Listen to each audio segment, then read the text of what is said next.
आई सब गोटा के जय जय सिया राम, जय जय सिया राम, जय जय सिया राम। आई किछ चर्चा करब अक्षय तृतीया के लऽ कऽ।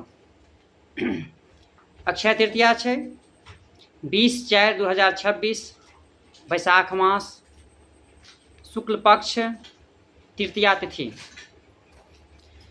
तो तृतीया अक्षय तृतीया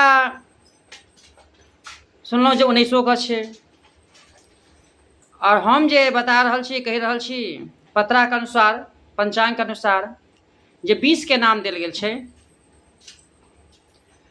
तो एहि अक्षय तृतीया में जे छै से 20 किया देल गेलै पंचांग में, विश्वविद्यालय पंचांग में। तो एहि में छै से स्नान ध्यान के, स्नान के दान के बेसी महत्व छै। स्नान तो प्रातः में बढ़िया होइ छै। काल्हि स्नान जे छै से के महत्व छै। स्नान अपन आसपास में संगम हुए, कोनो तीर्थ होय या सिमरिया होय, गंदगी होय, कोसी होय, कमला होय, जतऽ भी कतौ सुप्रसिद्ध स्थान होय तीर्थ, ततऽ जाकऽ छै से स्नान करी। और दानक बड़ महत्व छै, कियाक तऽ त्रेता युग के छै से आगमन भेल रहे, इएह बैसाख मास शुक्ल पक्ष तृतीया तिथि पड़ैत रहे, ताहि छै से अक्षय तृतीया कहल जाइ छै। त्रेता जहन युग भेलै प्रारंभ, तऽ एहि दिन के एहि तिथि में प्रारंभ भेल छै, ताहि दुआरे अक्षय तृतीया भेल छै। अक्षय तृतीया में दान जे छै से ई गर्मी के समय के जे दान होइ छै, जूता होय, चप्पल होय, छाता होय, बेल होय, सत्तू होय, खीरा होय, और जे छै से पंखा होय, बियन होय, एहि प्रकार से जे सामग्री छै। कते आदमी छै से दही सेहो दान करै छथि, साग सेहो दान करै छथि, और छै से बादाम फुला के सेहो दान करै छै। जथा जे सामग्री जिनका जे पार लागे, दानक कोनो अंत नहीं होइ छै, दान अनंत छै।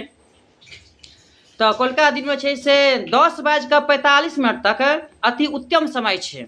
उत्तम तो भरि दिन छै, जहने सूर्योदय भेलै, तिथि पकड़ले तो अति उत्तम छै, उत्तम छै। लेकिन 10:45 तक छै से तृतीया तिथि रहते विश्वविद्यालय पंचांग के अनुसार अपना मिथिला में।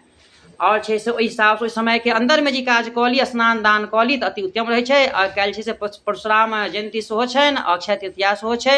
सब गोटा के बहुत बहुत शुभकामना दै छी। जय जय सिया राम, जय जय सिया राम, जय जय सिया राम। राम जी के जे भक्त है जरूर करब, सब गोटा जे हिंदू धर्मी छी सब गोटा करे जाय जा। भगवान से स्नेह रखने रह, भगवान दया दृष्टि रखने रहता, और राम जी के हृदय में सदा अनुराग बनल रहता, राम जी कृपा बनल रहता। जय जय सिया राम, जय जय सिया राम, जय जय सिया राम।